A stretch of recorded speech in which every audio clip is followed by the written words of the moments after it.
sesión para luego, esta sesión va a ser grabada para luego estar montada en Wikitiflos y en YouTube.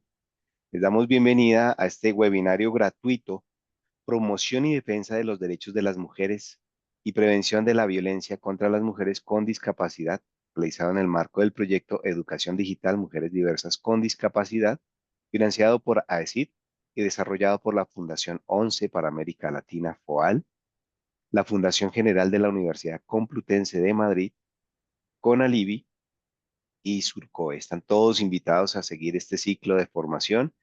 Eh, Mañana es la última sesión y esto va dirigido a directivos de organizaciones de personas con discapacidad de quienes trabajan con la defensa de los derechos de las mujeres. Esta sesión les vamos a hacer unas recomendaciones para que tengamos menos dificultades. En vista de que tenemos personas con discapacidad y que son usuarios del lector de pantalla, vamos a suspender el chat. Si usted tiene alguna opinión, le rogamos oprimir el botón de levantar la mano y esperar a su turno para que yo les permita, o Diane les permita la interacción por ese medio. También recuerden que tenemos lengua de señas, un intérprete de lengua de señas para las personas sordas que puedan anclar el intérprete. Igual lo voy a dejar destacado para todos para que sea prioridad en la comunicación. Si usted va a hacer uso de su palabra por medio de comentarios, recuerden hacer comentarios cortos de 30 segundos en la medida de lo posible.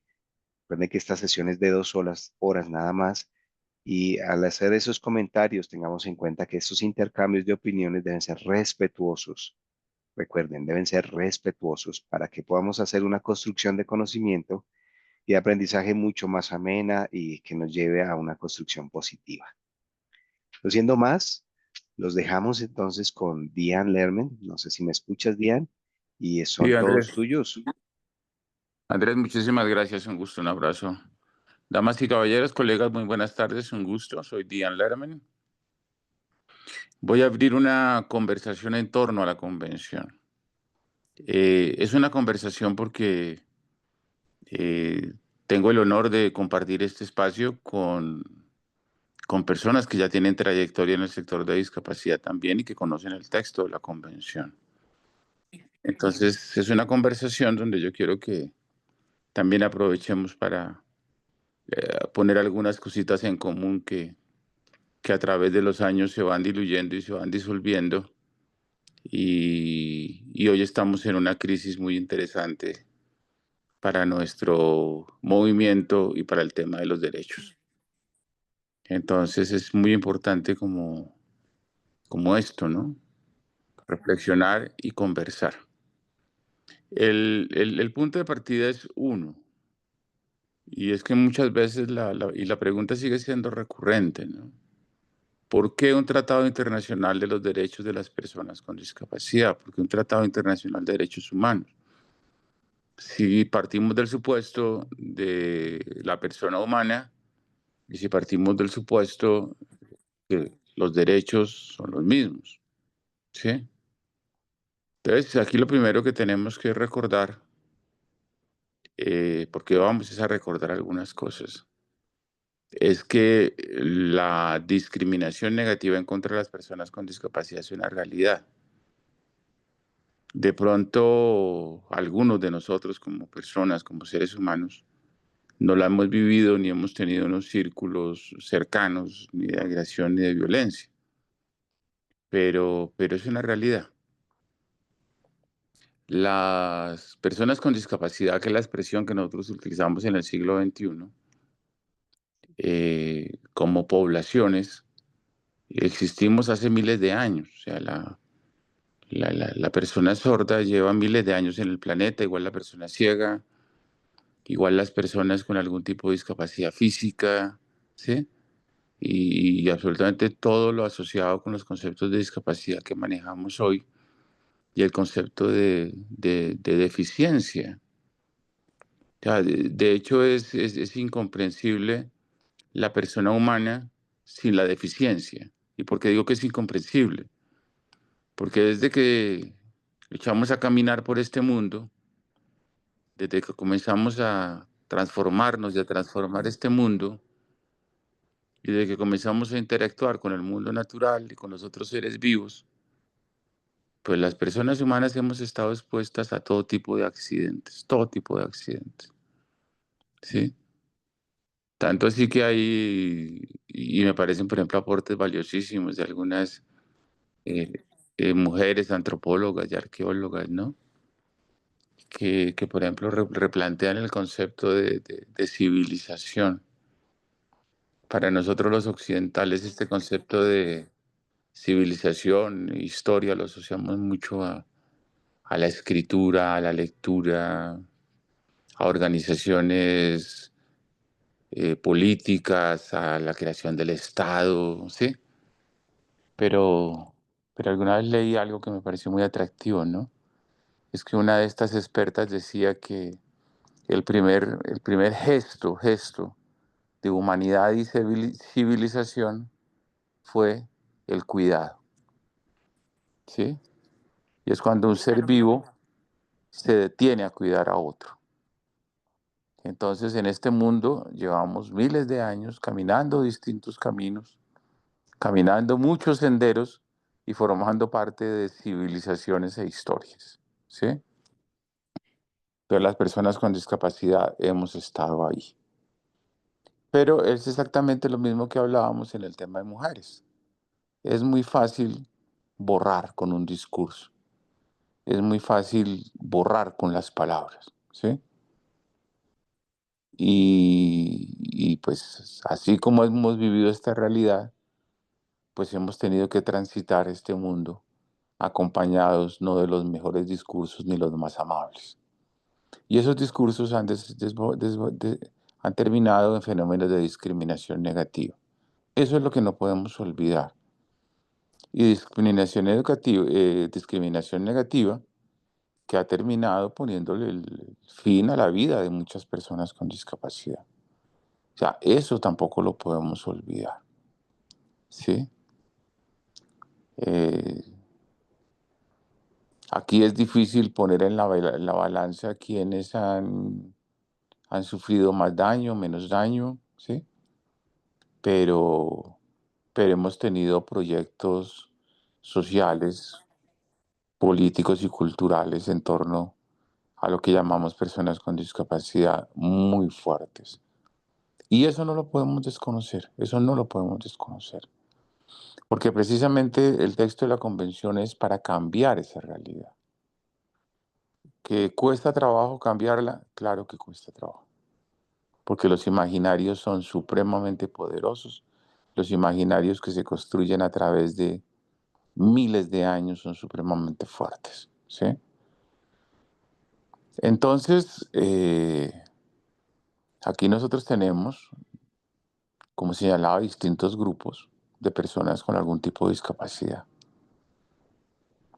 Y tenemos en Occidente distintas tendencias frente a la persona con discapacidad, ¿sí? Así como señalaba en la conversación anterior, que por ejemplo, en París está Inválidos, que es un monumento que es espectacular, que es una cúpula dorada, que es el homenaje de Napoleón a sus ejércitos, ¿sí? A sus héroes de guerra, lenguaje de la época, lisiados de guerra, enfermos de guerra, ¿sí? Sí, pues así como existe ese homenaje, nosotros, pues claro, muchos no compartimos la guerra, ni estamos de acuerdo con hacer homenajes en torno a todo esto, pero forma parte de nuestra realidad histórica y política. Pero así como existe esa línea, ¿sí? También existen unas líneas de pensamiento supuestamente basadas en pensamientos filosóficos, supuestamente basadas en pensamientos científicos, ¿sí? Y llevaron a proponer, ¿sí? Primero la esterilización forzada de las personas con discapacidad y después su exterminio. Yo señalaba que el único proyecto no fue el proyecto de los nazis en Europa, ¿sí? Los nazis lo que hacen es volver esto atroz, ¿sí? Porque lo que van es a ordenar, a sistematizar, a cumplir unos tiempos, a hacer un exterminio calculado, ¿sí? Pero, pero ellos no se lo inventaron, ellos no se lo inventaron, ¿sí? O sea, esto ya estaba haciendo carrera en Europa como el antisemitismo, como el machismo y la misoginia, ¿sí? O sea, esto no es nuevo, ¿sí? Y, y después del proyecto del nacionalsocialismo alemán, ese proyecto político para Europa, ¿sí? O sea, esto no terminó ahí, que es lo más doloroso de toda esta historia, ¿sí? O sea, hicieron mucho daño, asesinaron a la gente, ¿sí? Pero a mediados del siglo XX vamos a conocer, vamos a conocer, y esto no es teoría de la conspiración, porque hay quienes creen que es teoría de la conspiración todavía, ¿sí? Por ejemplo, todos los centros de investigación financiados por la industria de los medicamentos, de los fármacos en los Estados Unidos de América, ¿sí? Para hacer investigaciones con personas con discapacidad psicosocial.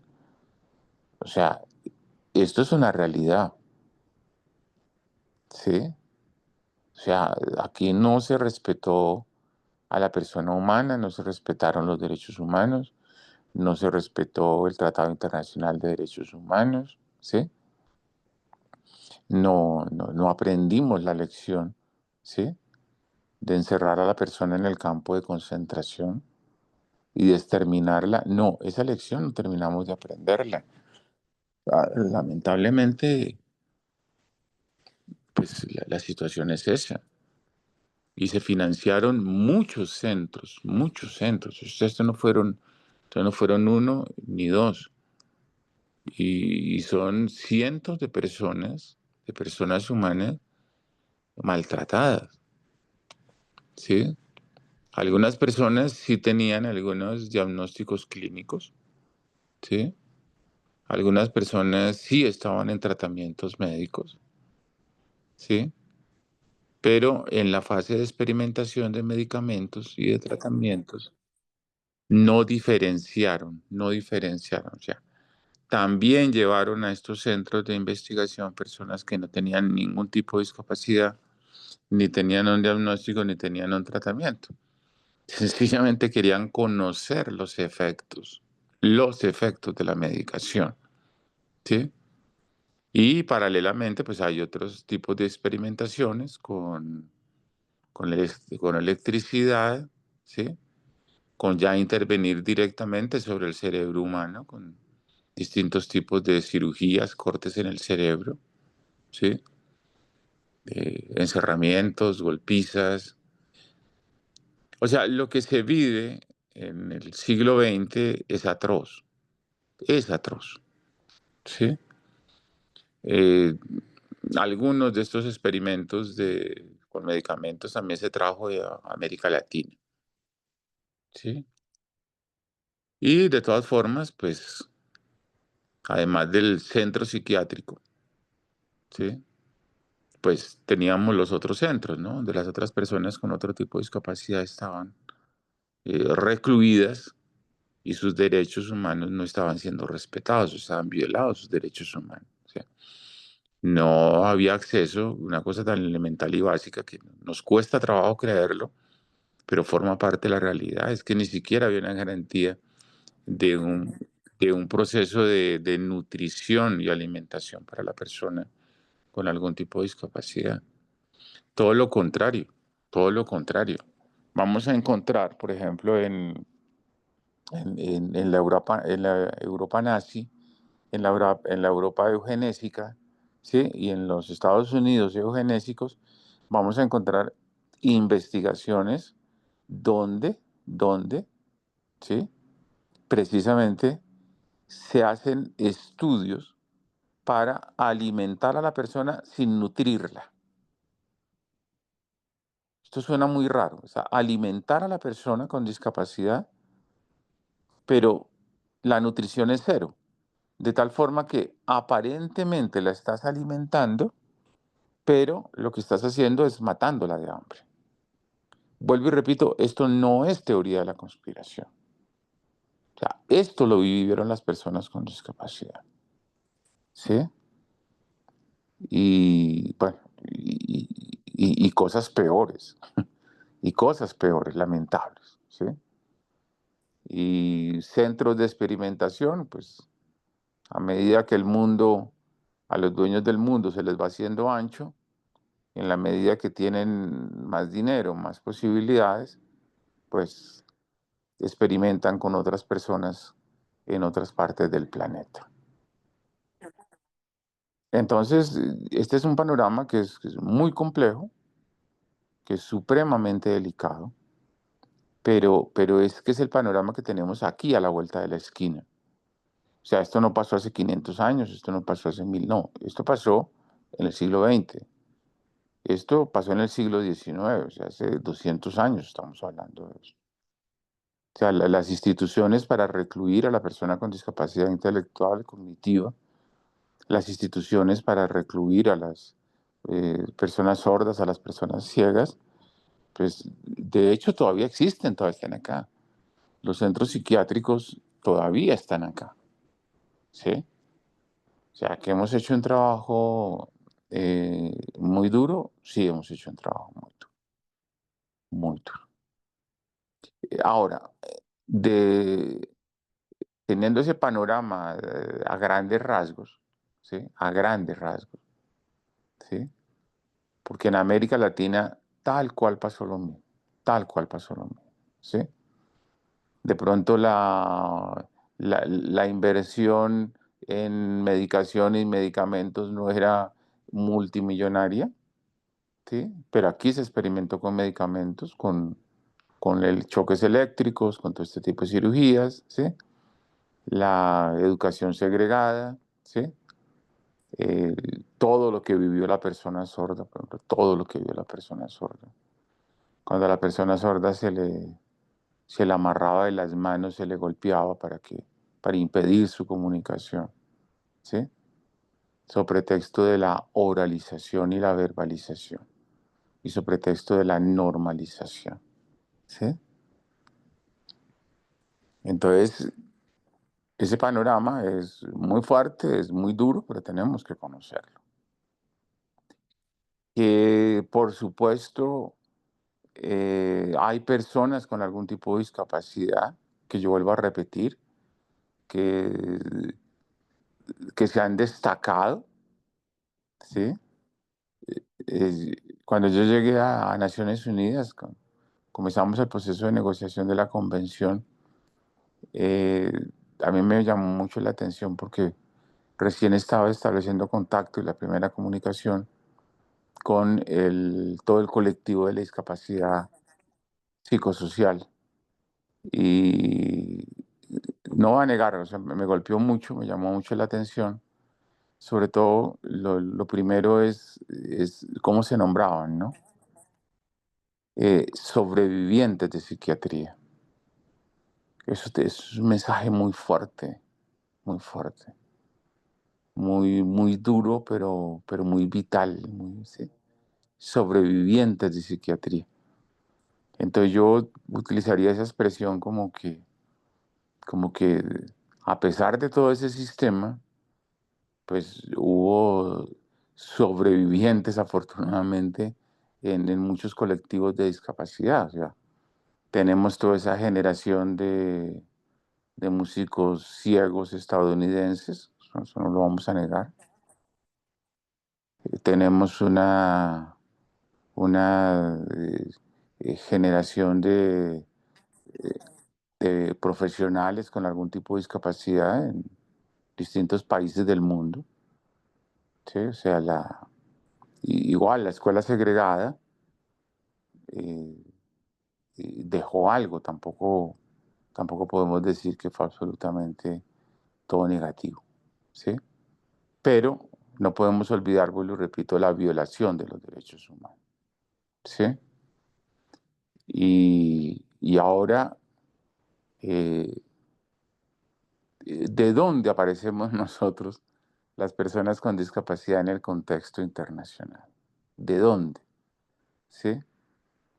Porque, porque tenemos que también tener completamente claro que parte de toda esta transformación también surge de nosotros mismos, ¿sí? Hemos tenido aliados supremamente importantes, hemos contado con apoyos de colectivos en toda esta tarea, pero las personas con discapacidad también comienzan a decir presente, ¿sí? Comienzan a decir presente. Las, las organizaciones de personas con discapacidad, por identificarlas, ¿sí? Digamos que están más referenciadas en Occidente, ¿sí? Están precisamente en Europa y están asociadas precisamente a la guerra, a los cruzados, ¿sí? A los heridos de guerra, ¿sí? Debemos olvidar que la Edad Media se van a constituir lo que son las corporaciones y dentro de las corporaciones se van a constituir lo que van a ser todos estos gremios hospitalarios que están asociados, ¿sí? A generar toda una infraestructura que todavía existe en Europa, ¿sí? Los hospitalarios, que son unas redes de instituciones que hoy llamamos en el siglo XXI no gubernamentales, corporaciones, fundaciones, ¿sí? Eh, asociadas a la caridad de las iglesias católicas y cristianas, ¿sí? Y además de esas corporaciones, también algunas personas, sobre todo las personas ciegas, que van a adquirir la ceguera al llegar a Oriente, ¿sí? Por la refracción solar en los desiertos, ¿sí? Van a, van a sufrir mucho los ojos y va a haber muchos casos de ceguera. También hay otra cosa que tampoco podemos olvidar, y es que en la guerra, cegar a tu enemigo también es un arma de guerra, ¿no? Entonces estas personas ciegas en Europa se agrupan y forman cofradías, ¿sí? Y en estas cofradías ahí interactúan distintos tipos de personas con algún tipo de discapacidad, ¿sí? Digamos que las más ordenadas, sistematizadas, donde hay un poquito más de información, son las cofradías de ciegos, ¿sí? Pero no podemos olvidar, y yo aquí siempre hago una aclaración. O sea, la mendicidad no fue una actividad exclusiva de la persona con discapacidad, no. Para nosotros como personas con discapacidad es ofensivo, es doloroso que se nos asocie con esa imagen, pero también tenemos que ser los primeros en aclarar que la mendicidad y la caridad eran dos formas de relacionarse en la Edad Media, o sea, era la forma de relacionarse con las viudas, con los huérfanos, ¿sí? ¿Sí? Con los enfermos, o sea, esa era la manera de relacionarse, o sea, no fue algo que se diseñó para nosotros, las personas con discapacidad. Sí, que por supuesto que en todo ese entorno había, repito, personas ciegas, personas sordas, ¿sí? ¿Sí? Por supuesto que estaban ahí, pero no fue algo pensado para nosotros, ¿sí? De hecho, las personas ciegas, desde sus primeras cofradías, tratan de desligarse del tema de la mendicidad, ¿sí? Y tratan de tener una actividad económica asociada a la ceguera como un punto más de encuentro, ¿sí? Pero, vuelvo y repito, o sea, las personas con discapacidad desde hace cientos de años están buscando organizarse, están buscando expresarse, ¿sí? ¿Sí? Y el otro grupo lo tenemos referenciado, ¿sí? Hay un neurofisiólogo británico, se llama Oliver Sacks, creo que ese Sacks escribe SK, ¿sí? Él tiene un libro espectacular, creo que es lo mejor que se ha producido en los últimos años. Se llama Veo, veo del verbo ver, veo una voz, ¿sí?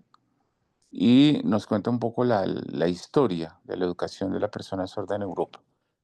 Es muy interesante ese libro, muy interesante, porque ahí aparece precisamente también la persona sorda y cómo la persona sorda también se agrupa y cómo también la persona sorda comienza a construir a través de una creación colectiva fascinante de la inteligencia humana la lengua de señas, ¿sí? O sea, esto es para mostrar que las personas con discapacidad ya se estaban agrupando, o sea, ya estaban buscando, ¿sí? Y estaban planteando alternativas, ¿sí? De hecho, toda la educación de la persona sorda, toda la educación de la persona sorda, toda la gran revolución en la educación y la transformación de la persona sorda y el concepto de la persona sorda como persona y el concepto de la ciudadanía, precisamente van a surgir de este movimiento de lengua de señas, que es el que tenemos referenciado básicamente inicialmente en, en París, ¿sí? Y precisamente es la Iglesia Católica es la primera en observar, en llamar la atención y en entender que en la comunidad sorda hay una forma de comunicarse, hay una forma de intercambiar información y experiencias, y ellos entran a ayudar a ordenar y a sistematizar el tema de la lengua de señas. Y esa es la base de la gran revolución educativa de la persona sorda en el mundo. O sea, es la persona sorda y es el encuentro de la persona sorda con estos obispos franceses, ¿sí? Que les llama la atención y que descubren la lengua de señas. O sea, hemos estado aquí, pero no hemos estado solos, ¿sí? Porque lo mismo pasa con la educación de las personas ciegas, lo mismo pasa con el braille, ¿sí? ¿Sí? Entonces, hemos estado aquí, pero no hemos estado solos y hemos tenido movimiento. Y este movimiento termina por expresarse, ¿sí? Y termina por consolidarse en redes internacionales, ¿sí? Entonces, así como veíamos en la clase pasada, que la primera herencia de la Primera Guerra Mundial es la Organización Internacional del Trabajo, que es anterior a Naciones Unidas, ¿sí? Que es tripartita, que es absolutamente sui generis. La OIT es fascinante por eso, porque son los estados, los empresarios y los sindicatos, son tripartitas. Claro que es una estrategia occidental para contener a las revoluciones obreras, sí, claro, eso también tenemos que tenerlo completamente claro. Pero que nos abre la puerta a la gran transformación del derecho laboral, de los derechos, sí, claro, nos abre todas esas puertas. Sí, y así como señalábamos en el caso de cómo esa presencia vital de la mujer, ¿sí? También aparece como fuerza aquí después de la Primera Guerra Mundial. Pues después de la Primera y Segunda Guerra Mundial, las personas, vuelvo a repetir, lenguaje de la época, ¿sí? Los lisiados de guerra, los heridos de guerra, ¿sí? Sí, aparecen, ¿sí? O sea, nosotros hablamos de unos crímenes atroces. Nosotros estamos hablando de 2 guerras mundiales, donde perfectamente estamos hablando de más de 100 millones de personas muertas, ¿sí? Pe pero pero olvidamos a estos grandes sectores de la población, sobre todo en una gran mayoría de hombres jóvenes, la gran mayoría de hombres jóvenes, ¿sí? Heridos de guerra y lisiados de guerra, ¿sí? Y por supuesto que este colectivo va a aparecer con fuerza. Va a aparecer con fuerza y va a decir estamos aquí y se va a expresar de distintas maneras. No es una sola manera a través de la cual la persona con discapacidad se expresa y dice estoy acá, ¿sí? Las organizaciones de ciegos ya se han consolidado y tienen una manera muy distinta de expresar, de comunicar y de participar. Las personas sordas han tenido que librar unas batallas impresionantes en Europa y en Estados Unidos por la reivindicación de su lengua de señas, porque así como hay un reconocimiento inicial, después se intenta un desconocimiento, ¿sí? Pero, pero el grupo dice, estamos aquí, ¿sí? Y en esa década del 60 del siglo XX maravillosa, donde emergen un montón de colectivos en todo el mundo, ¿sí? Donde aparece todo el movimiento de los derechos civiles, las reivindicaciones de las personas de raza negra en los Estados Unidos de América, ¿sí? Aparecen las mujeres con sus distintos movimientos, ¿sí? Aparece el colectivo LGTBIQ+, ¿sí? Aparecen las personas con discapacidad, los jóvenes, aparecen los hippies, ¿sí? Y por supuesto que con toda esta transformación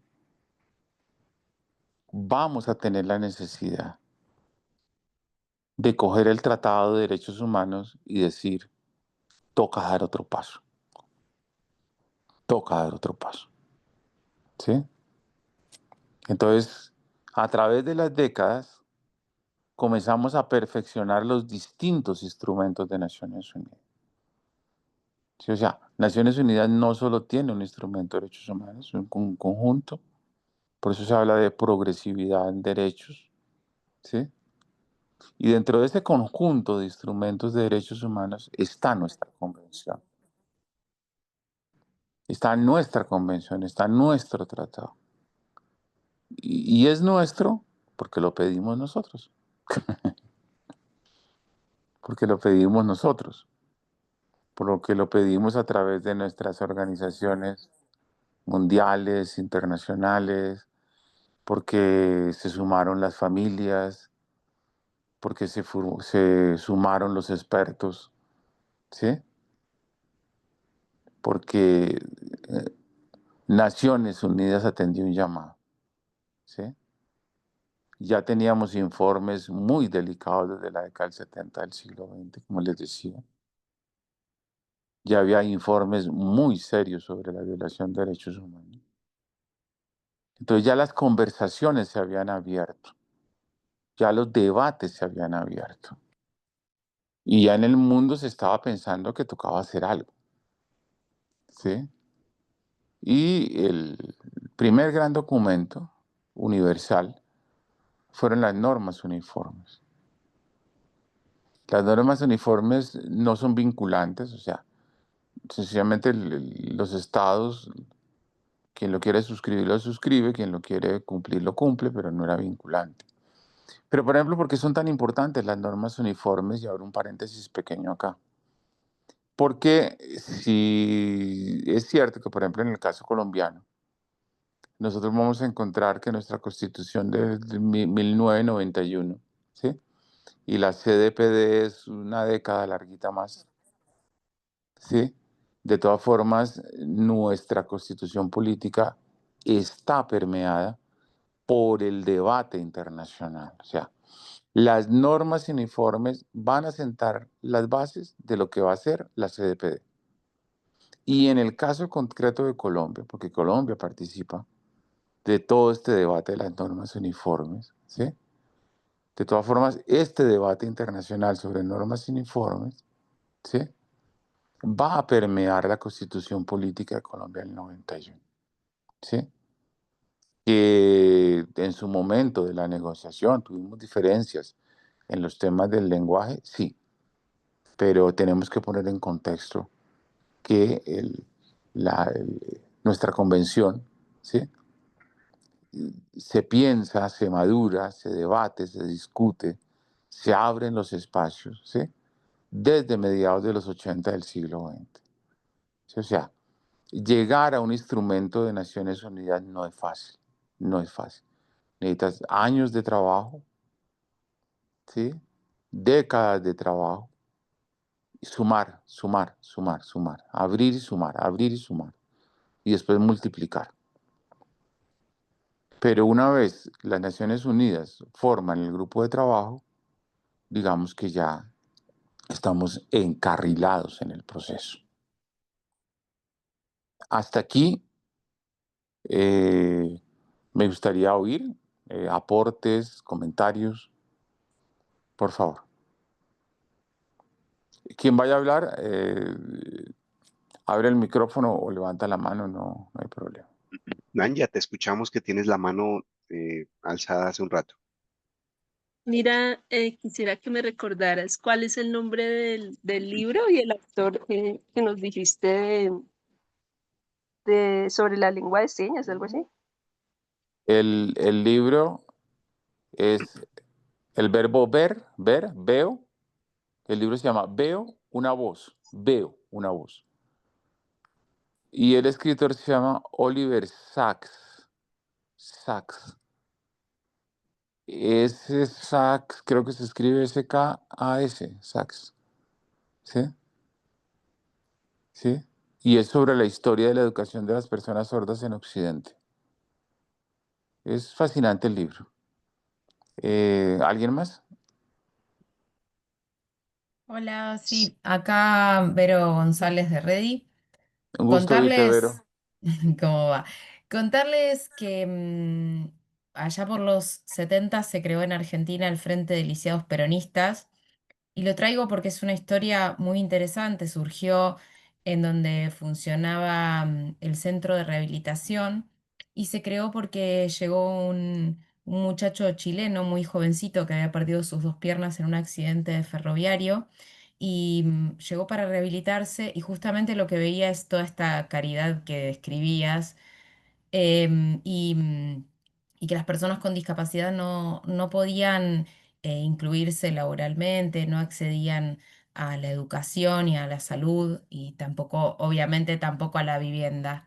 Y bueno, se creó este frente y se logró la primera ley de cupo en Argentina que establecía un cupo para, no solo para el Estado, sino también para empresas privadas y muchos de ellos empezaron a trabajar.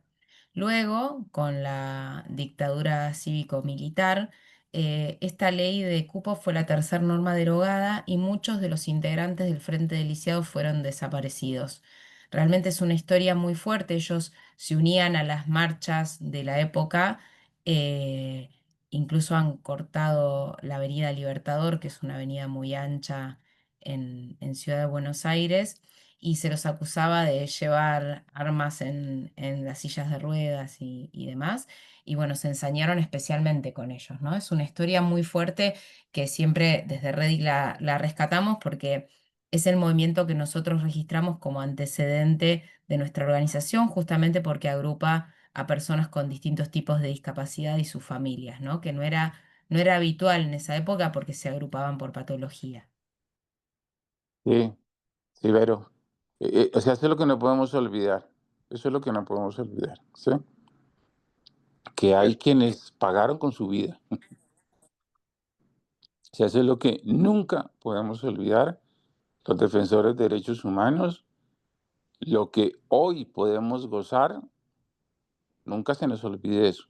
Lo que hoy podemos gozar, disfrutar y tener, a alguien en un momento le costó la vida. Gracias, Vero. No, de nada. gracias, Vero. Incluso a José Poblete y a Gertrudis, su compañera que no tenía discapacidad, lo secuestraron junto con su pequeña hija de 8 meses. Ella fue apropiada y fue la primer hija en declarar contra sus apropiadores. Y fue justamente este caso el que determinó la anulación de las leyes de obediencia debida y punto final, que eran las Ujú. que justamente perdonaba a los militares por sus crímenes de lesa humanidad. Sí, sí, sí, sí. Sí, sí, sí. Gracias, perdón, me faltaba ese dato que como que me parecía importante destacarlo porque fue un caso, fue un hito. No, Muchísimas gracias. gracias. Muchísimas gracias. ¿Vale? ¿Alguien Verónica, más? hay una mano alzada de Sabrina. Cuéntanos, Sabrina, si tú vas a ser vos, que te conozco que eres una persona sorda, o si quieres que te interpreten. ¿Tú misma? Ok. Dale, Sabrina, puedes hablar. Sí, correcto. No, tú haces la voz, ¿me dices? Eh, claro que sí, Sabrina, con mucho gusto yo te hago tu voz.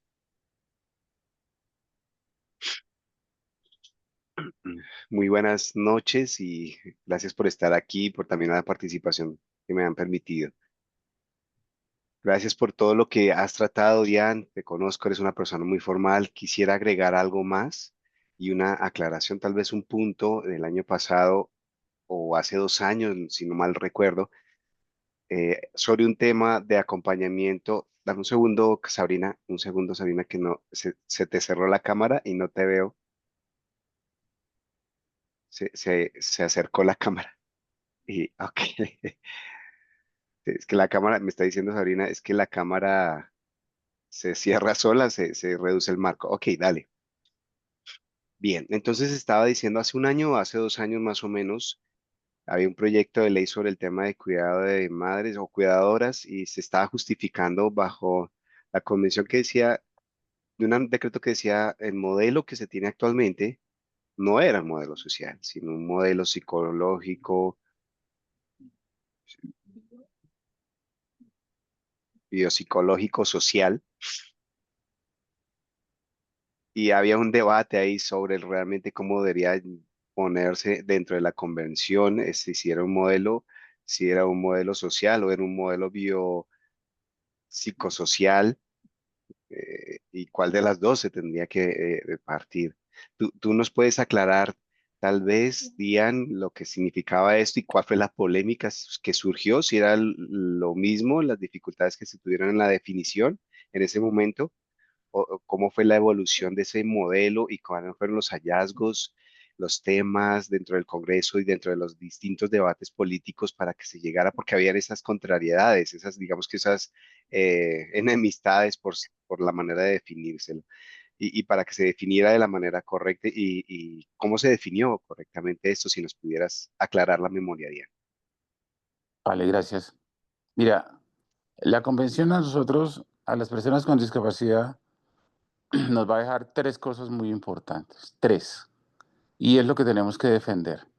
Uno, un concepto de discapacidad. Dos, el concepto de persona con discapacidad. Y tres, el tema de accesibilidad. O sea, esto es lo que va a marcar la diferencia. ¿Sí? Esto. ¿Por qué un concepto de discapacidad? Porque no podíamos, sin tener un centro claro, comenzar a construir todo lo demás. ¿Sí? Y yo, en ese sentido, creo que he tratado de ser bastante claro. Y es que los modelos son modelos teóricos para comprender la realidad. ¿Sí? Y un modelo social de la discapacidad es una respuesta concreta frente a una salida. ¿Sí?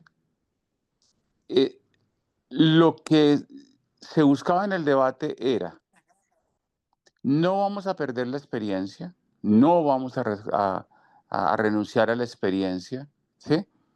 Pero tenemos que crear algo nuevo, tenemos que construir algo nuevo, ¿sí? Porque vuelvo y repito, o sea, nosotros venimos de un sistema internacional muy fuerte, muy sólido, con unos fuertes componentes en salud, pero no únicamente en salud, no únicamente en salud, ¿sí? Porque nosotros muchas veces decimos, no, es que no podemos seguir replicando el modelo de salud. Pero es que no solo es un modelo en salud, ¿sí? ¿Sí? Que era lo que yo decía el viernes. Hay una línea jurisprudencial y hay una línea en el derecho también. ¿Sí? ¿Sí? Entonces, cuando comienza todo este debate en Naciones Unidas, ¿sí? Y por eso es que es tan importante pararnos, es en la década del 80 del siglo XX, ¿sí? En ese momento en que estábamos pensando, ¿sí? En ese momento, por supuesto, que todo el discurso dominante, todo, por las instituciones, por el peso, por la inversión pública, por la trayectoria de los últimos 2 siglos, ¿sí? Era precisamente todo el sistema de salud, ¿sí? Era todo el sistema de salud, todo, todo. Porque teníamos la Organización Mundial de la Salud, la Organización Panamericana de la Salud, que esos son 2 respuestas internacionales frente a una historia de 500, 1000 años de redes hospitalarias, de atención en caridad y de servicios de rehabilitación parciales, con unas miradas y con unos enfoques precisamente para resolver un problema dentro de un contexto de salud, ¿sí? Pero vuelvo a repetir, no podemos olvidar que hay una línea jurisprudencial y hay un imaginario jurídico frente a la persona con discapacidad también, ¿sí? ¿Sí? Por eso es que es tan importante el texto de la convención, ¿sí? Entonces, primero, no se trata de pelear con el sistema de salud, no se trata de pelear con todo lo que se construyó desde el sistema de salud, ¿sí? Desde la comprensión de la persona humana, ¿sí? Porque es que cuando los seres humanos reconceptualizamos el concepto de ciencia y venimos de ciencias exactas a ciencias humanas, y cuando creamos la psicología, la sociología y la psiquiatría, estamos creando modelos teóricos de análisis de una sociedad. O sea, esto no es maldad. Sí, o sea, esto no es maldad. ¿Sí? O sea, la psicología lleva décadas alimentando la educación, el análisis y el estudio de la persona humana y el comportamiento de la persona humana. Y la sociología lleva décadas estudiando las interacciones entre humanos y grupos sociales. ¿Sí? Sí, o sea, todos estos saberes están asociados a la discapacidad. Todos estos saberes, ¿sí? Sí, o sea, por eso en los grupos interdisciplinarios tú encontrabas pues psicólogos, psiquiatras, terapeutas, o sea, un conjunto de profesionales y expertos, ¿sí? Y precisamente porque logramos abrir toda esa conversación hacia las ciencias humanas, es porque logramos comenzar a explorar todo un modelo teórico de la discapacidad. O sea, un modelo teórico, ¿sí? Del modelo social de la discapacidad no hubiera sido posible si no hay personas con discapacidad que van a profundizar en la sociología, en la antropología, ¿sí? ¿Sí? Y en las otras ciencias humanas y las ciencias sociales. O sea, no es únicamente un tema de salud, ¿sí? Que la base del sistema era ese, sí. Que la otra base, la jurídica, es la que menos conocemos, pero que también nos hizo mucho daño, ¿sí? También está. Pero cuando se abre la conversación desde la década de los 80 del siglo XX, la conversación se abre y son bienvenidos todos los discursos, ¿sí? ¿Sí? De hecho, en temas de discapacidad ya se venía avanzando. Ya se venía mirando todo el tema de las calificaciones de riesgo, ¿sí? Porque si tú vas a mirar, vamos a encontrar que sí era cierto, tema de salud, pero el componente más fuerte era asociado a la enfermedad profesional, ¿sí? Y a la rehabilitación, ¿sí? Entonces, ¿qué era lo primero que necesitábamos? Necesitábamos un punto de encuentro neutro. Y ese punto de encuentro neutro, ojo, neutro no se entienda como apolítico, como ahistórico, no. Necesitamos construir algo nuevo. Y necesitábamos definir la discapacidad, ¿sí? Entonces, ahí es donde viene, y sobre todo para quienes hablamos español, para quienes hablamos castellano, ¿sí? Aquí es donde viene una pequeña confusión, porque la palabra discapacidad, antes de la convención, para nosotros en lengua castellana, sí correspondía, por ejemplo, a negar capacidades, ¿sí? En castellano, la palabra discapacidad antes de la convención sí significaba sinónimo de deficiencia, o sea, eso es verdad, vamos a negarlo. Pero después de la convención, lo que nosotros decimos es ponga un punto aparte para entender que la expresión discapacidad no es ni ofensiva, ni peyorativa, ni disminuye a la persona. Cuando definimos discapacidad, estamos haciendo una definición de un modelo teórico. Y es más complejo cuando estamos definiendo la persona con discapacidad. Entonces, la definición de discapacidad es pensar, pero aquí vamos a pensar es en el siglo XXI. Y el siglo XXI es el siglo de las interacciones. ¿sí? Es el siglo de la comunicación, es el siglo de la información, ¿sí? O sea, es el siglo donde todo cambió, ¿sí? Entonces, aquí lo que es importante es, ¿sí? ¿Por qué hablamos de interacciones en la definición de discapacidad? Porque es el siglo XXI, porque es el siglo de la interacción. Porque por más que tú quieras, tú no puedes ver a la persona humana desconectada. No la puedes ver. ¿Sí? ¿Sí? O sea, 1, 2, 3, 4, 5 olas tecnológicas. La sociedad de la información en pleno auge, en pleno desarrollo. ¿Sí? ¿Sí? El genoma humano. ¿Sí? O sea, todo esto lo que te está mostrando son seres humanos conectados, interactuando.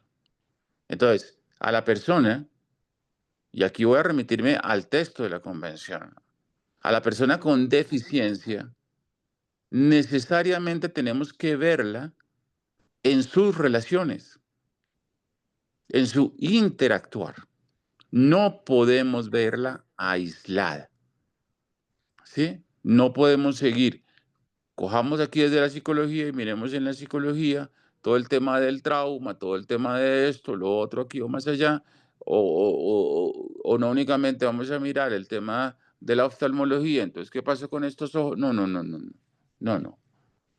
O sea, ya es imposible entender y concebir a la persona humana como una persona desconectada, ¿sí? Entonces, aquí a la persona con deficiencia la vamos a ver interactuando, interactuando, ¿sí? Interactuando. Y entonces es donde surge el tema, ¿dónde está el problema? Entonces, el problema no lo podemos seguir ubicando en la persona, porque ese problema ya no lo resolvimos, ya no quedó resuelto, ¿sí? Ni para la persona con discapacidad ni para los demás seres humanos, ¿sí? O sea, el tema no quedó resuelto y se acabó el siglo XX y no se resolvió, ¿sí? ¿Sí? Entonces, el siglo XXI es el siglo XXI de las interacciones, donde yo tengo que tener completamente claro que primero lo que veo es una persona con deficiencia interactuando, interactuando con un entorno. Ahora, absolutamente revolucionario el concepto de la barrera. El concepto de la barrera. ¿Sí? Llegar a este concepto no es fácil. No es fácil. ¿Sí? O sea, entender que hay algo afuera de la persona humana que le impide su participación, eso es un hallazgo importante. Eso es un hallazgo importante. ¿Sí? O sea, llegar a esa conclusión de que no es la silla de ruedas, sino la escalera, ¿sí? O sea, esto es producto de conversaciones, conversaciones y debates de aquí para allá y de allá para acá. ¿Sí?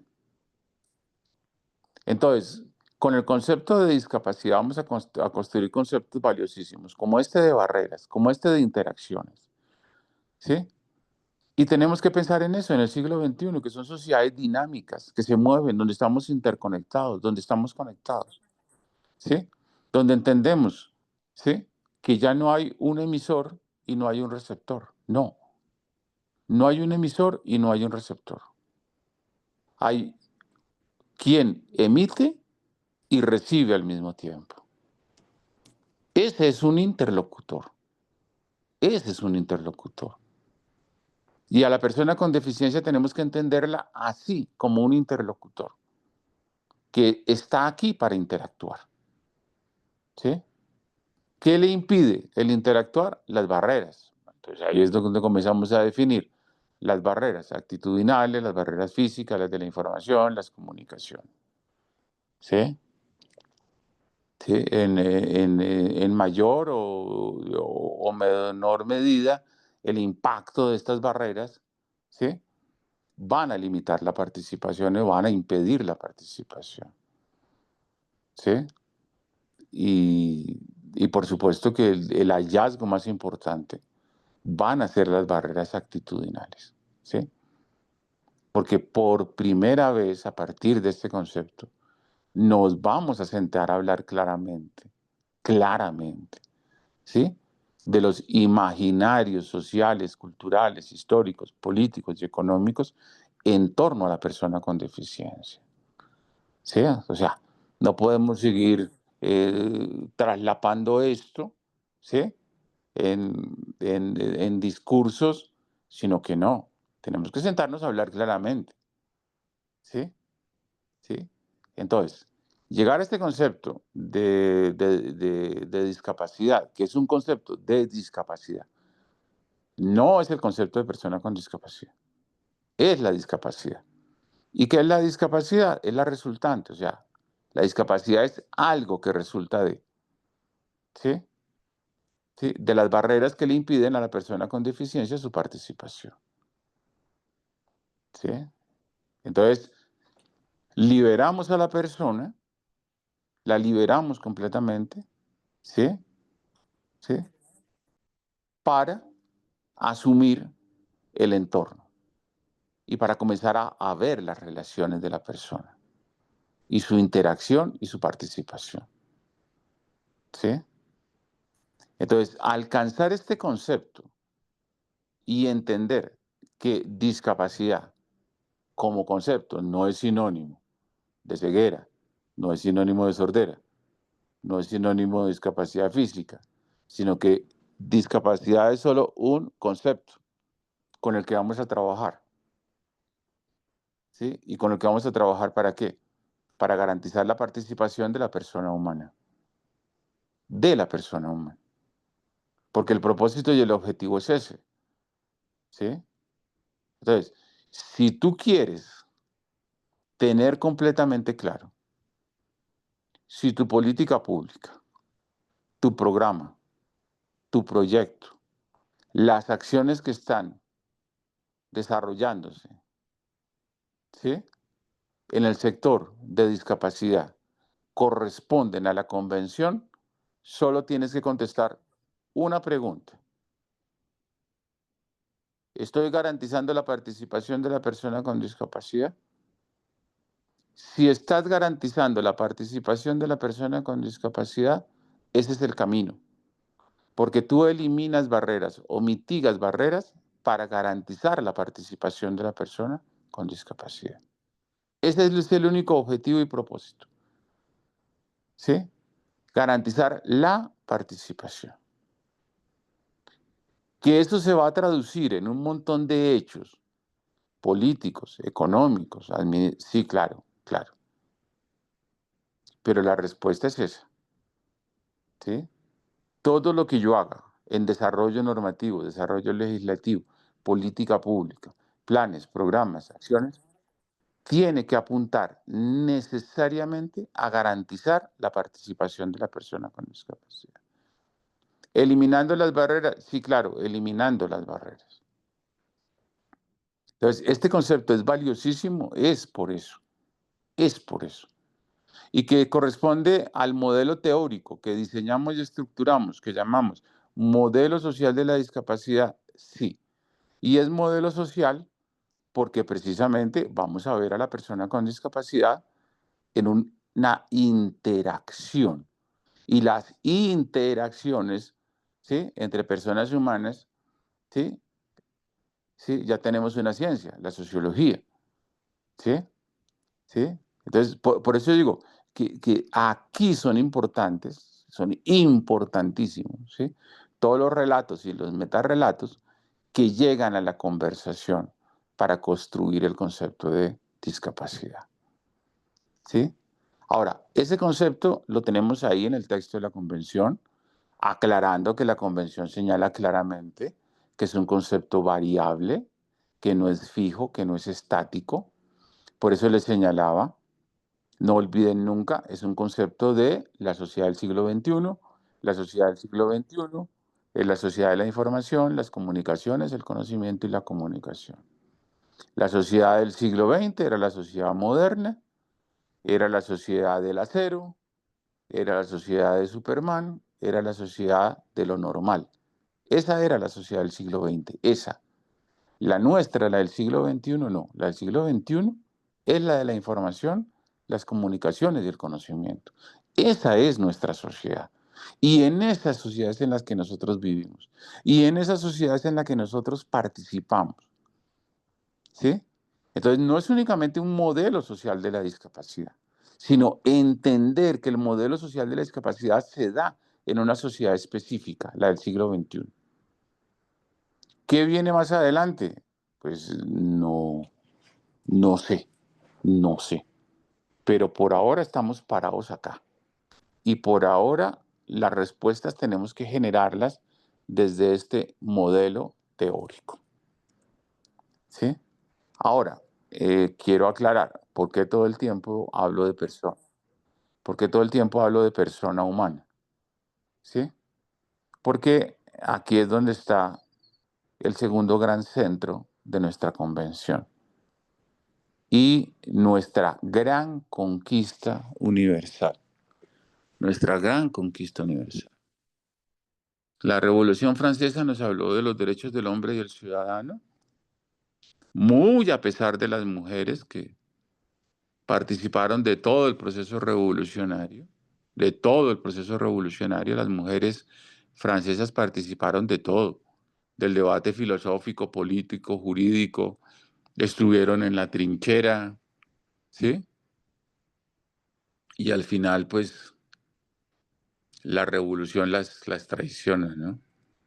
Ahí tenemos el famoso texto de Olympique, que dice los derechos de la mujer y la ciudadana, que era un texto complementario a los derechos del hombre y el ciudadano. La gran transformación de la Revolución Francesa para finales de la Segunda Guerra Mundial, y cuando hablamos de los derechos humanos y la persona humana, es porque precisamente los derechos son de la persona humana, no son del ciudadano, porque la ciudadanía impone límites. La ciudadanía a través del tiempo había establecido requisitos como edad, en algunos casos alfabetización, en algunos casos niveles de educación, acceso a ingresos.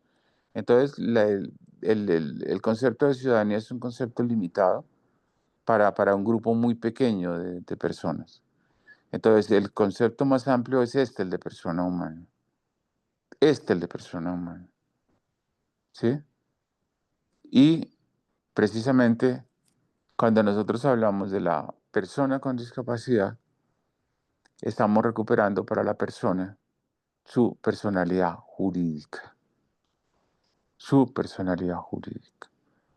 Esta es la gran revolución y esta es la gran transformación. ¿Sí?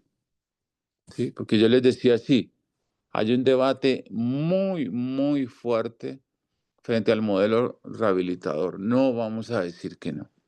Vuelvo a insistir, el peso de las instituciones es muy fuerte. Son instituciones hospitalarias de todo este tipo de situaciones de caridad de más de 1000 años, ¿sí? Son miradas y son discursos religiosos que han contribuido con la construcción de imaginarios sociales de las personas que llamamos en el siglo XXI personas con discapacidad. O sea, todo eso es verdad, no lo vamos a negar. ¿Sí? ¿Sí? Pero también hay una línea que era la que yo les señalaba, que es una línea de un concepto del derecho, con una línea jurisprudencial, con una historia del derecho romano de también más de 1500 años. ¿Sí? ¿Sí? Y son precisamente esas figuras que se utilizaron, ¿sí?, para imponer límites al ejercicio del derecho de algunas personas en las sociedades occidentales. Y esos límites al ejercicio del derecho, pues comenzaron a formar parte de los códigos y del ordenamiento jurídico de los países. ¿Sí? Entonces no es únicamente el concepto que tenía el médico, o sea, no es únicamente el oftalmólogo que se enfrenta a la persona ciega y le dice todo está perdido. ¿Sí? O sea, aquí no hay nada que hacer. ¿sí? ¿Sí? No es únicamente esa idea de la rehabilitación es aprendes a manejar un bastón, una silla de ruedas y listo, se acabó y no pasa nada, ¿no? ¿Sí? No, no. Además de toda esa línea que es muy fuerte, y vuelvo a insistir, no la estamos desconociendo para nada, no la estamos desconociendo para nada. Pero esta otra línea, esta otra, desde el concepto de la personalidad jurídica, esta también hizo muchísimo daño, ¿sí? Porque precisamente cuando como sociedad no asumimos, no asumimos a una persona como persona humana, le estamos abriendo la puerta al exterminio. Sí, esa es la realidad jurídica. Esa es la realidad jurídica. ¿Sí? ¿Sí? O sea, si yo a una mujer no la reconozco como persona humana, no le estoy dando la categoría de ser humano y no le estoy reconociendo sus derechos humanos. Y sencillamente tengo ya la puerta abierta para hacer lo que yo quiera con ese ser vivo. ¿Sí? ¿Sí? ¿Sí? Por eso yo señalaba lo delicado y entender, ¿sí? Que el tema de expresiones como inválido, minusválido, eh, no son una ofensa personal, ¿sí? No, lo grave es la configuración política y jurídica de la persona, ¿sí? ¿Sí? Porque si eres un ser vivo con menos valor, pues cualquiera hace contigo lo que quiere. Si tú eres un ser vivo, porque ni siquiera eres persona, porque eres solo un ser vivo, no eres persona, porque no se te reconoce la personalidad jurídica, pues cualquiera hace contigo lo que quiera, ¿sí? ¿Y quién va a demandar qué? ¿Quién va a demandar qué? ¿Sí? Porque es que aquí lo que tenemos que entender es que los derechos,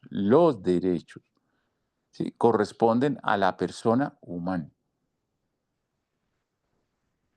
¿sí? Entonces, cuando la Convención de Naciones Unidas de los Derechos de las Personas con Discapacidad está hablando de la persona con discapacidad, esta persona con discapacidad es una persona humana con capacidad legal, capacidad jurídica, y a partir de eso es que se reconoce el ejercicio del derecho, ¿sí? Pero lo primero es reconocerle su categoría de persona humana. Eso es lo primero, ¿sí? Aparentemente es muy sencillo, pero es muy complejo,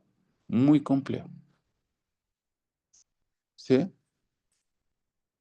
Porque, por ejemplo, todo este colectivo de familias, ahora lo que llaman cuidadores, ¿sí? Algunos sectores relacionados con todo el ejercicio del derecho, ¿sí? Cuando siguen defendiendo, por ejemplo, la interdicción, ¿sí? ¿Sí? Pues es que eso, o sea, en el siglo XXI eso no tiene ninguna lógica y no tiene ningún sentido, ¿sí? Cuando precisamente, si yo hablar de una persona con discapacidad, lo primero que le reconozco es eso, es que es persona humana y es sujeto de derecho. Entonces es cuando nos llevan al extremo y nos llevan al límite, ¿no? Sí, pero como persona, si ni siquiera se mueve, si ni siquiera habla, si ni siquiera puede tomar una decisión. Y volvemos al mismo punto, ¿no? Igual de doloroso, ¿sí? Es que si le estás negando la personalidad jurídica, si no lo reconoces como persona humana, pues ya tienes la puerta abierta, ¿sí?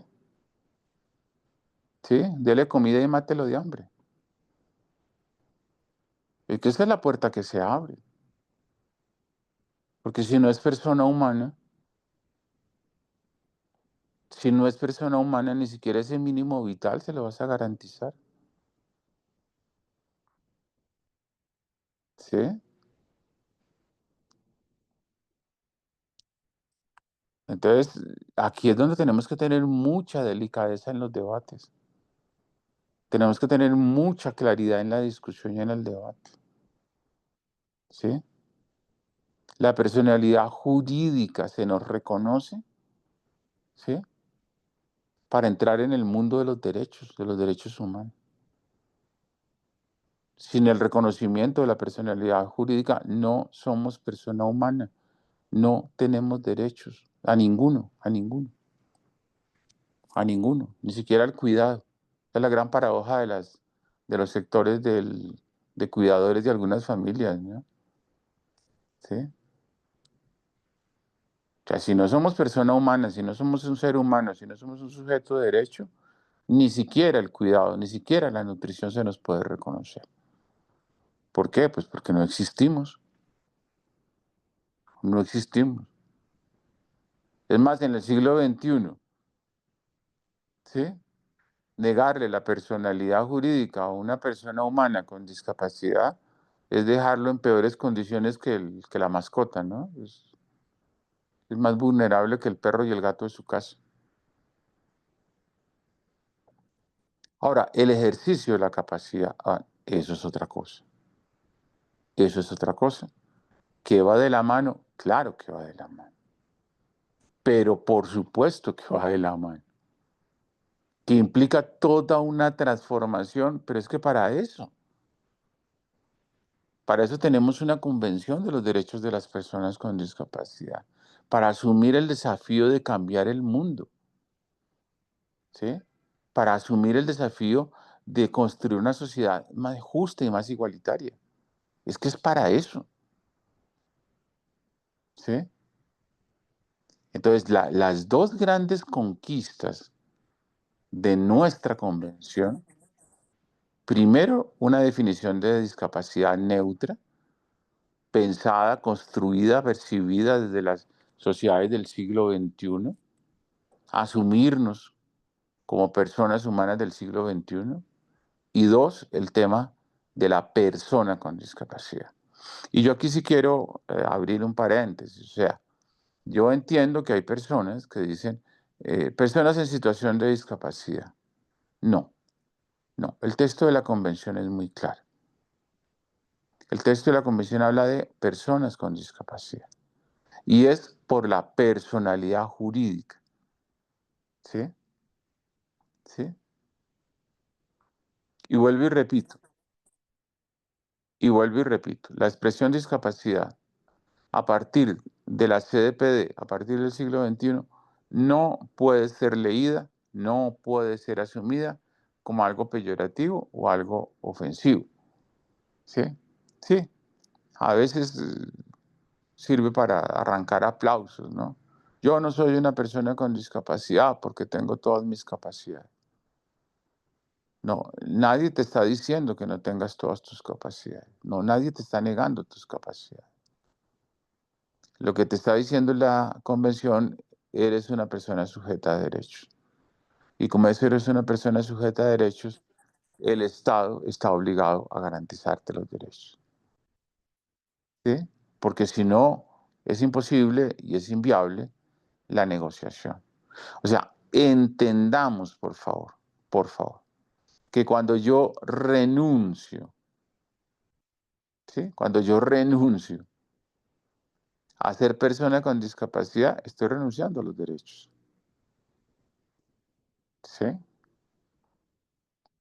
que hay otras maneras de expresar, que hay otras formas de decir, que vale la pena retomar esta palabra aquí, que porque esto no significa esto.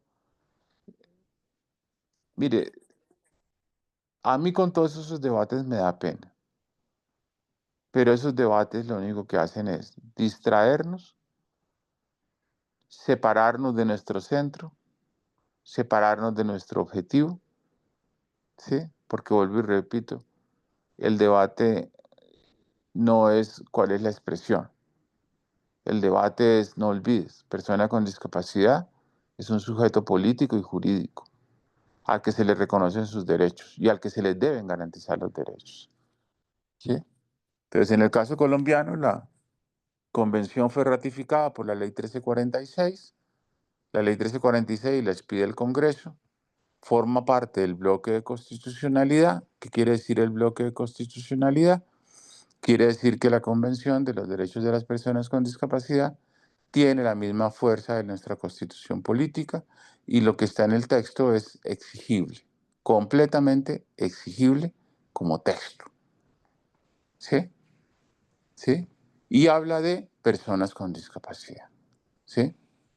Que tú te quieras llamar persona con 3 antenitas, no hay problema.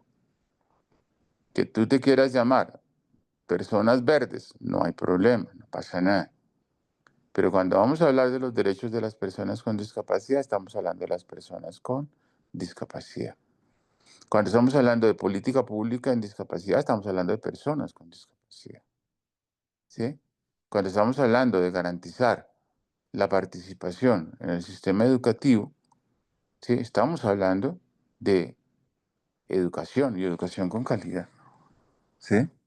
¿Sí? Entonces, ahí es donde tenemos que tener mucho cuidado. El texto de la convención no excluye expresiones, ni persona ciega, ni persona sorda, ni persona sordociega. No, no los excluye, porque de hecho están ahí en la convención, en el texto. ¿Sí? El texto también habla de personas ciegas, también habla de personas sordas y también habla de personas sordociegas. Entonces, no son excluyentes. ¿Por qué?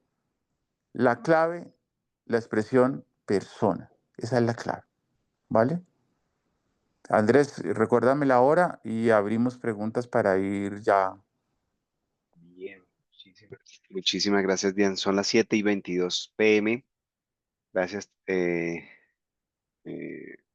Sabrina, por tu comentario y quedan abiertas los micrófonos para ustedes o si quieren alzar la manito para hacer alguna aclaración. Qué pena, Sabrina, que se me iba olvidando tu nombre.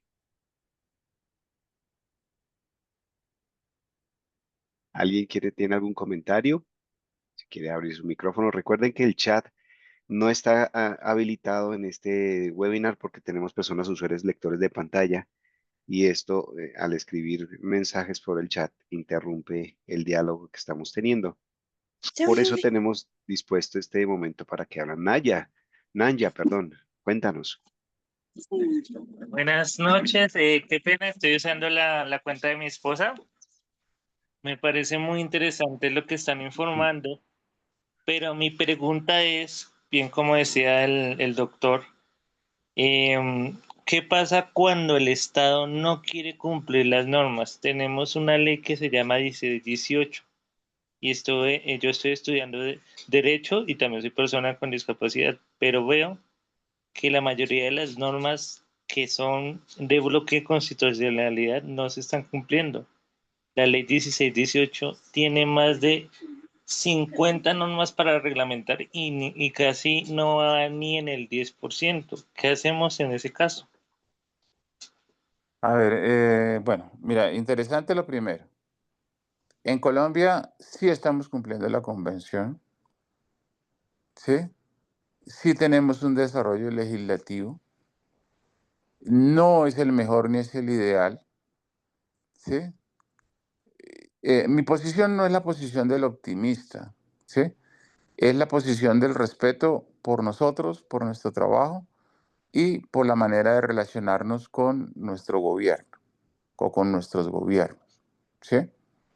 Entonces, en Colombia sí hay leyes que se cumplen, ¿sí? Y sí se están haciendo grandes esfuerzos para cumplir las leyes, ¿sí? Y hay unas relaciones que son muy complejas y que son muy delicadas, porque precisamente en las sociedades democráticas hay procesos que son bastante lentos. Entonces, el Estado, como Estado, lo administra un gobierno y un gobierno toma una serie de decisiones. Ahora, las personas con discapacidad, sus organizaciones, ¿cómo están interactuando con los gobiernos locales, departamentales y con el gobierno nacional? ¿Sí? Entonces, sí, el proceso de reglamentación de la ley 1618 ha sido muy difícil, ha sido muy complejo, ¿sí? Pero por decirle algo, en el tema de cuotas del sector público, ¿sí? Que nosotros en Colombia apenas vamos a tener una cuota del sector público hace unos 4 años para acá, ¿sí? De manera incipiente, pero se viene cumpliendo, ¿sí? El tema, por ejemplo, de estímulos en contratación en el sector privado en Colombia para generar, por ejemplo, empleo, ¿sí? Nosotros tenemos una normativa anterior a la convención, tenemos desde la Constitución del 91 tenemos una norma que es la ley 361, que tiene todo un capítulo sobre una normatividad que apunta a un modelo de política, y es que Colombia con la Constitución del 1991 optó por un modelo donde era fundamental, por ejemplo, el estímulo al empresario, para que el empresario fuera quien generara el empleo en el sector privado para la persona con discapacidad. Entonces, ahí hay una serie de normas, ¿sí? Y solo con la ratificación de la convención y solo con la aparición de la ley 1618 comenzamos a cambiar el modelo para Colombia, ¿sí? ¿Sí?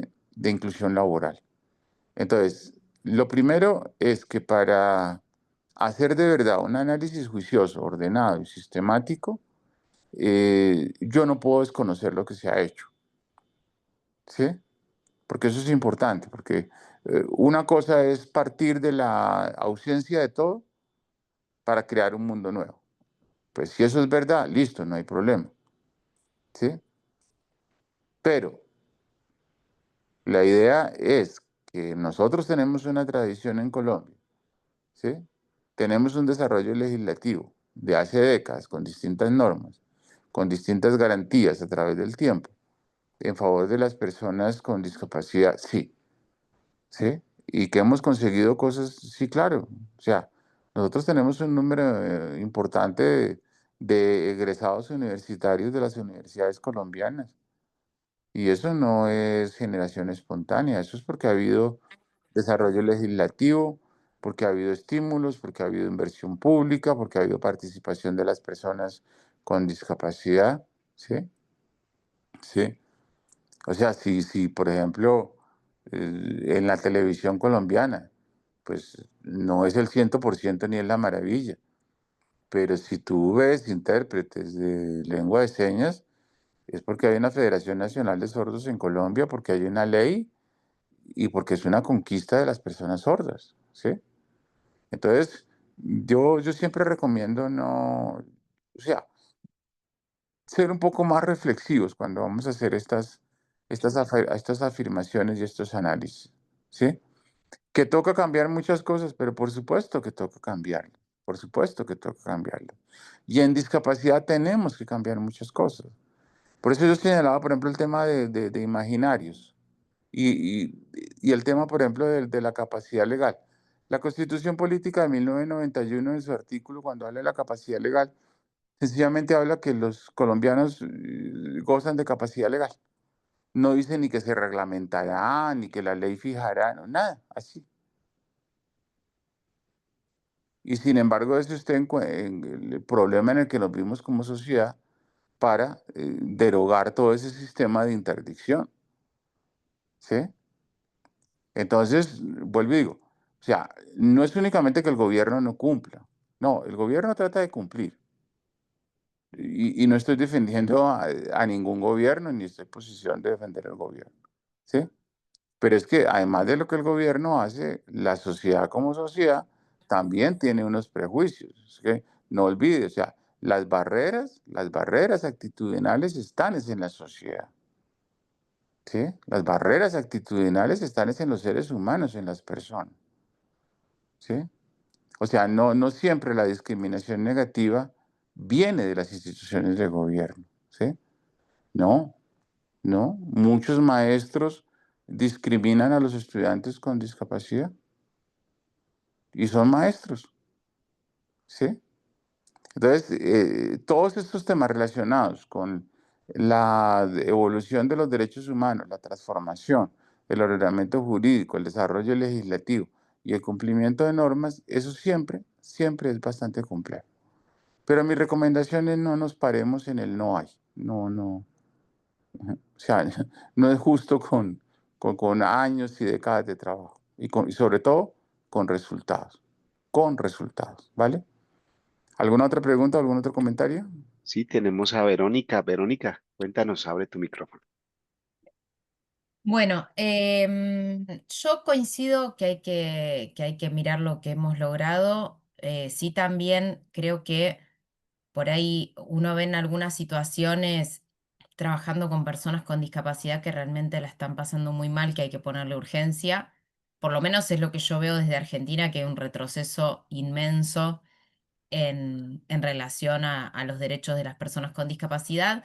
En ese sentido, quería preguntarles quién trabajan los informes alternativos de la convención. Nosotros desde Redi, por ahí, bueno, contarles un poco que trabajamos con otras organizaciones de todo el país y con universidades nacionales. El primer informe que hicimos lo hicimos con organizaciones solo de Ciudad de Buenos Aires porque no teníamos financiamiento. Logramos tener financiamiento para armar una red de organizaciones y universidades nacionales y eso nos quedó para en lo sucesivo, a pesar de no tener financiamiento, tener una red ya instalada de cómo hacer los informes y para que participen todas las organizaciones, bueno, o muchas de las organizaciones del país. Así que eso, y además, Dean, preguntarte qué opinás, ya es un montón, perdón. ¿Qué opinás de la perspectiva de género que tiene o no la convención? ¿Cómo la ves? Bueno, lo primero, gracias por el tema de los informes alternativos. En Colombia, lo que pasa es que el fenómeno colombiano, Verónica, es muy grave, ¿sí? En general, el tema de derechos humanos, no únicamente el tema de derechos de personas con discapacidad, ¿sí? O sea, nuestro país como país no ha encontrado socialmente, que no es un tema, yo vuelvo a insistir, de gobierno, sino que como sociedad tampoco encontramos el camino para, para por lo menos mitigar la violencia. Entonces, en Colombia el tema del panorama de los derechos humanos en general es muy complejo, ¿sí? Aquí es muy difícil alcanzar algunos objetivos, ¿sí? Y es supremamente difícil trabajar en tema de derechos humanos.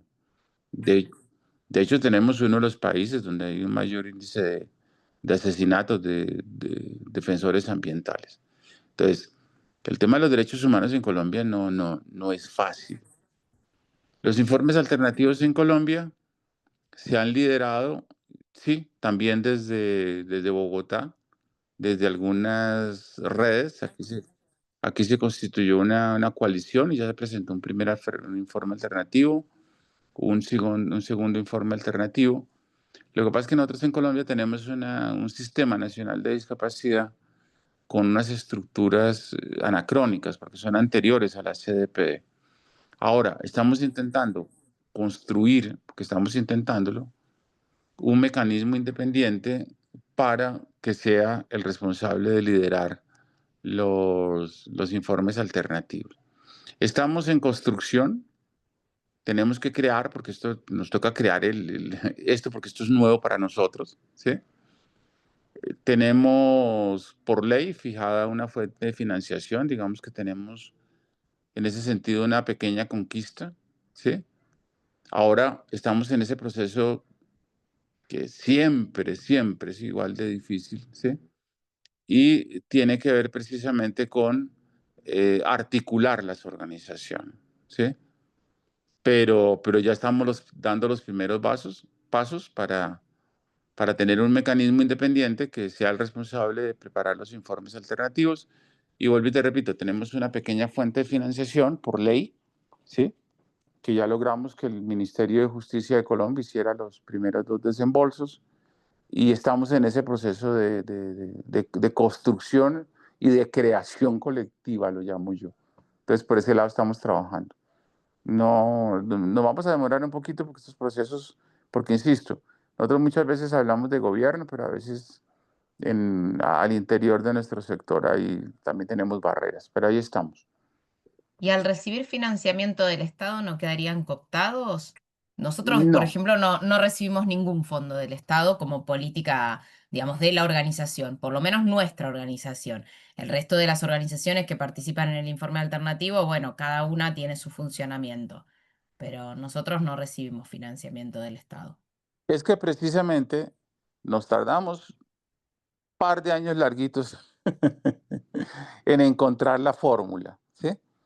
Porque la ley sí desde el principio estableció, la ley 1618, que es la que desarrolla la CDPD aquí en Colombia, cuando habla del mecanismo independiente, desde que se concibió la ley, desde que dimos la gran debate en torno a la ley, sí hablamos de una fuente de financiación y precisamente o sea, nos tardamos en crear a través de qué mecanismos que se recibe el dinero, ¿sí? Precisamente para conservar la autonomía y la independencia del mecanismo. Entonces, ahora lo que tenemos es un grupo de base que está trabajando, ¿sí? Ya tenemos la fuente de financiación establecida, tenemos los recursos asignados y ahora vamos a entrar en la fase de la construcción de lo que va a ser el mecanismo, ¿sí? Pero por supuesto que sabemos que por delante tenemos ese desafío, Vero. O sea, sabemos que no es fácil cuando hay recursos públicos de por medio, eso lo sabemos, pero o sea, vamos a intentarlo, esperamos no morir en el intento. La, la, la perspectiva de género en la CDPD, sabes que yo creo que esa es una deuda del, del debate, creo que esa es una gran deuda, ¿sí? Pero es que no podemos olvidar que sobre el proceso de negociación de la convención existió mucha presión, o sea, no, o sea, acordar textos, cerrar textos, no es fácil. Y en Naciones Unidas había sectores decididos a que no existiera un tratado internacional de derechos de las personas con discapacidad. Sí, o sea, no, sí. Mira, no más, ¿sí? Y porque yo estaba ahí en ese momento. La resistencia y la tensión tan impresionante que se vivió en Naciones Unidas cuando se dio el debate de derechos sexuales y reproductivos. Sí, o sea, eh, por eso yo repito, o sea, los imaginarios han sido muy fuertes, muy sólidos, ¿sí? Los prejuicios, ¿sí? También. Entonces, muchas veces nosotros, las personas con discapacidad, no somos tan conscientes de todo eso que está allá afuera que genera resistencia y oposición también. Porque igual, pues, somos defensores de derechos humanos, somos promotores de derechos humanos. Y, y pues, o sea, hoy lo estamos viendo en vivo y en directo, ¿no? O sea, el regreso de esta extrema derecha, ¿sí? La negación de derechos, la regresión en derechos, ¿sí? Esto forma parte de la realidad. Y, y ellos a ti no te ven como persona con discapacidad, no te ven como un defensor de derechos humanos. Y un defensor de derechos humanos no es alguien bien visto por ellos, ¿sí? Entonces, el texto de la convención es producto de muchas tensiones, muchas, muy fuertes, ¿sí? Y no fue únicamente el tema de salud sexual y reproductiva, ¿sí? Que eso tocó trabajar muy duro, supremamente fuerte, ¿sí? Porque paradójicamente, ¿no? Los, los grandes enemigos históricos, los que entre ellos se califican de infieles y a la menor oportunidad se están mandando bombazos y se están insultando, ¿sí? ¿Sí? En 30 segundos se alinean. Todos. En 30 segundos se alinean. Todos, todos. Ahí no hay diferencia en que tú eres más infiel que yo soy más infiel que tú, o tú me traicionaste primero. No. No. Cuando ellos detectan lo que para ellos es una amenaza, pero en 5 minutos, pero se alinean, en 5 minutos están alineados. Y es una oposición muy fuerte porque era un bloque de países muy grande. Sí, era un bloque de países muy grande. Entonces el texto de la convención no es un texto que, que, que, se, que esté libre de presiones, tensiones, de profundos debates, de censuras, no, para nada. Todo lo contrario. Por ejemplo, el tema de personalidad jurídica y el ejercicio de la capacidad legal. Eso fue otra batalla a muerte. Eso fue otra batalla a muerte. O sea, imagínate que ese artículo llegó glosado a la Asamblea General. ¿Sí? Aclaro, los textos de los instrumentos internacionales, de los tratados internacionales, solo son aprobados por la Asamblea General de Naciones Unidas, por los embajadores. Las organizaciones de la sociedad civil y los caucus de sociedad civil, pues podemos participar, interactuar, pero en la toma de decisiones nosotros no vamos. Entonces, se supone que cuando un texto llega a la Asamblea General de Naciones Unidas, el texto ya llega completamente acordado y cerrado, ¿sí? Y el texto nuestro no. El texto nuestro no. El texto nuestro, el tema del ejercicio y la capacidad legal llegó glosado. Y llegó glosado por 3 superpotencias. Por 3 superpotencias llegó glosado. ¿Sí? A última hora, quien lideró toda la fase final de negociación, el embajador malayo, logra, pero a última hora, eso es en el último minuto, que levanten la glosa y el texto se somete a aprobación y es aprobado. O sea, esto no es para justificar, sino que es para explicar por qué de pronto el texto sí tiene algunas deudas, ¿sí? ¿Sí? ¿Por qué sí tiene algunas deudas este texto? Porque las tiene. Pero yo creo que es bien logrado, ¿sí? Porque si yo veo el texto, claro, me queda como no es un buen sabor el que me queda cuando miro el texto y solo, creo que es Andrés, creo que es el quinto o el sexto del artículo que habla de niñas y mujeres con discapacidad. Ya lo estoy buscando. El El 6, el artículo artículo 6. 6, correcto. Mujeres con discapacidad es el 6 y el 7 es niños y niñas. Leámoslo los dos, Andrés, por favor, leámoslo. ¿Leo el 5 o el 6? ¿Cuál quieren leer primero? No, el que quieras. Artículo 6, mujeres. Artículo Sí. 6, mujeres con discapacidad. Primero, los estados parte reconocen que las mujeres y niñas con discapacidad están sujetas a múltiples formas de discriminación y a este respecto adoptan medidas para asegurar que puedan disfrutar plenamente y en igualdad de condiciones de todos los derechos humanos y libertades fundamentales. 2. Los estados parte tomarán todas las medidas pertinentes para asegurar el pleno desarrollo, adelanto y potenciación de la mujer con el propósito de garantizarle el ejercicio y goce de los derechos humanos y las libertades fundamentales establecidos en la presente convención.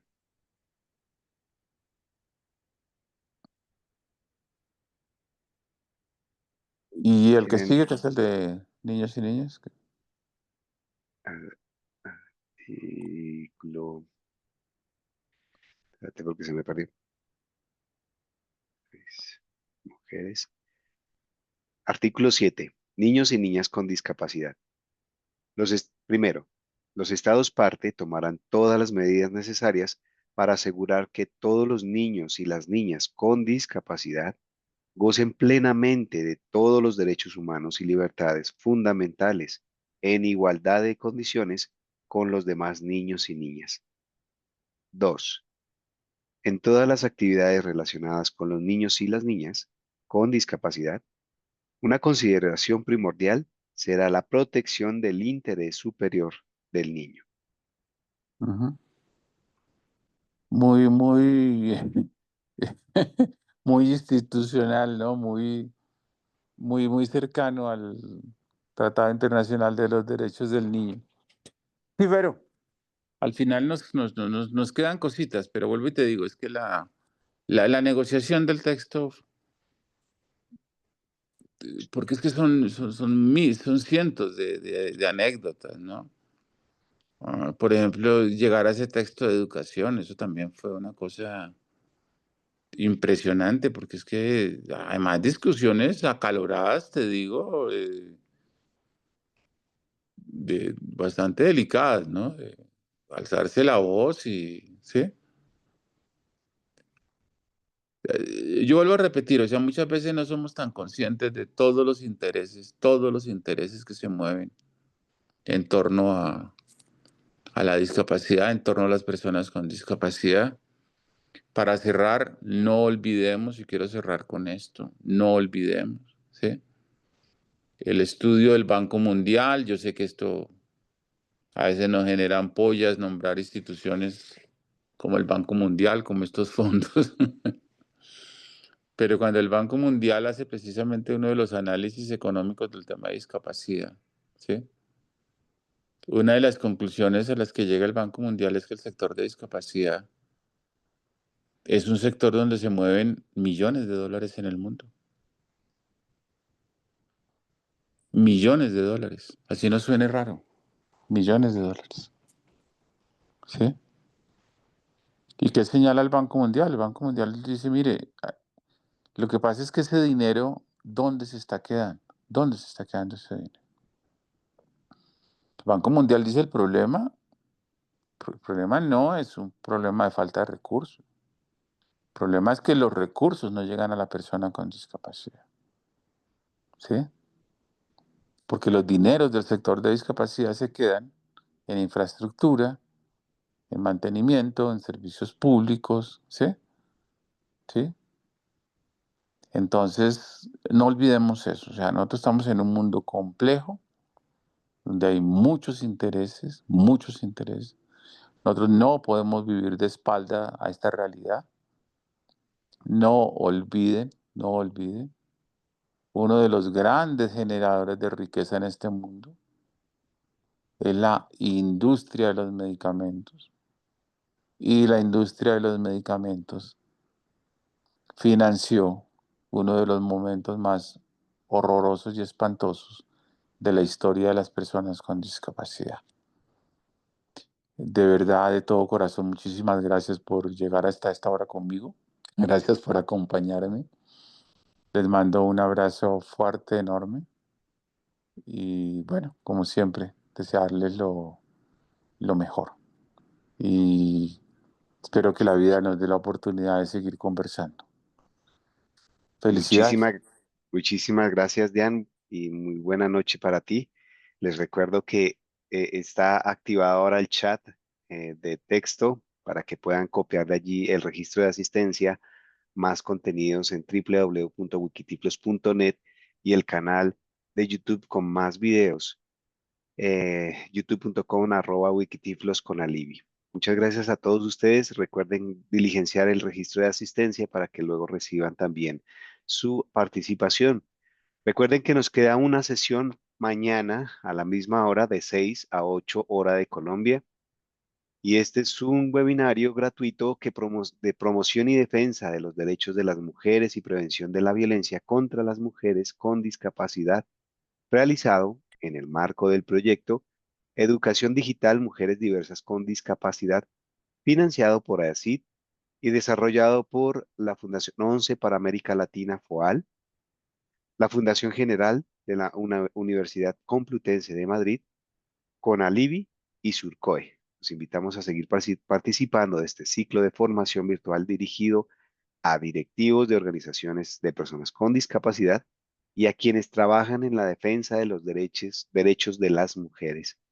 Nos alegra mucho haberlos tenido esta noche y confiamos que mañana puedan entrar más personas por la misma hora si tienen alguna otra duda, inquietud, que podamos resolverlas el día de mañana. Nos está preguntando Sabrina que cuál es el tema de mañana.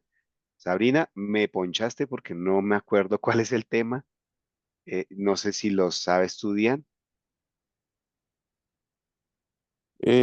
Mañana Andrea va a presentar el material que se utilizó en los talleres sobre prevención de violencia, que son Perfecto. un poco contar la experiencia del material y recordar que ese material es disponible, ¿no? O sea, es un material que, o sea, Wikitiflos es un portal abierto, usted puede entrar. Lo que está ahí está creado de una manera amable y generosa, o sea, usted puede bajar lo que quiera, lo que necesite, ¿sí? Sí, tenemos, Entonces, nosotros tenemos, pues mañana las Andrea les explica, creo que es una guía y un manual, son los que ella va a presentar mañana, pero pues igual están a disposición. Igual vuelvo, o sea, son documentos que cualquier persona los descarga, puede trabajar con ellos, ¿sí? Puede utilizar parcialmente los documentos. O sea, Wikitiflos es un portal abierto de información. Es cierto, hay mucha información sobre personas ciegas, pero también hay información sobre discapacidad. así es. Gracias. Así que wikitiflos.net, recuerden buscarlo, descargarlo. Y también recuerden que tuvimos un fin de semana interesante con eventos interesantes también para promocionar los derechos de las personas con discapacidad, entre ellas las mujeres con discapacidad, y encuentran en el Facebook de Conalivi Visual los talleres que se realizaron durante el viernes y sábado para que lo puedan ver. Tiene servicio de interpretación en lengua de señas también. Esperamos entonces vernos el día de mañana a las 6 de la tarde, hora colombiana, para terminar nuestro ciclo de webinarios. Que tengan una feliz noche. Recuerden que tienen el enlace de registro junto con los enlaces de Wikitiflos. Cerramos nuestra sala entonces en 20 segundos. Feliz noche.